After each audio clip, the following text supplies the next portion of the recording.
J'ai implanté une lentille spéciale dans les yeux de la femme, puis j'ai inséré une puce dans son visage et relié avec précision l'ensemble de ses connexions nerveuses. Très vite, son visage abîmé a été entièrement restauré. Et ce qui est encore plus incroyable, c'est qu'en clignant simplement des yeux, elle peut, grâce à un système de reconnaissance faciale, changer librement son apparence. La femme prend un magazine de mode et se transforme instantanément en le mannequin de la couverture. Après avoir restauré son visage avec succès, elle me remercie et prend même l'apparence de celui qu'elle avait autrefois aimé. Mais je la refuse. Puis je lui tends un dossier en disant « Si tu veux me remercier, aide-moi à sauver un ami important. » Alors la femme se déguise en épouse du directeur de la prison et infiltre l'établissement avec succès. Quand le directeur voit sa femme, il ordonne immédiatement le passage. Elle franchit les points de contrôle sans difficulté et avance calmement dans les couloirs. En chemin, elle mémorise le visage d'une gardienne. Puis elle change rapidement d'identité et se fait passer pour elle. Elle parvient à infiltrer la salle de contrôle et désactive tous les systèmes de surveillance. Pendant l'opération, le directeur reçoit un appel de sa femme. Au début, il pense à une simple affaire personnelle, mais elle lui dit qu'elle est bloquée sur la route. Il comprend alors que quelque chose ne va pas. Il ordonne immédiatement de verrouiller toutes les sorties et remet une carte d'accès à un subordonné en lui demandant de se rendre à la salle de communication. Cependant, ce soi-disant subordonné n'est autre que la femme déguisée. Le plan continue de se dérouler. Pendant ce temps, le directeur commence à vérifier une par une les identités des gardiennes pour tenter de démasquer l'intruse.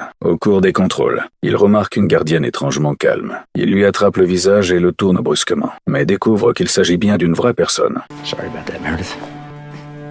Damn it! Shit.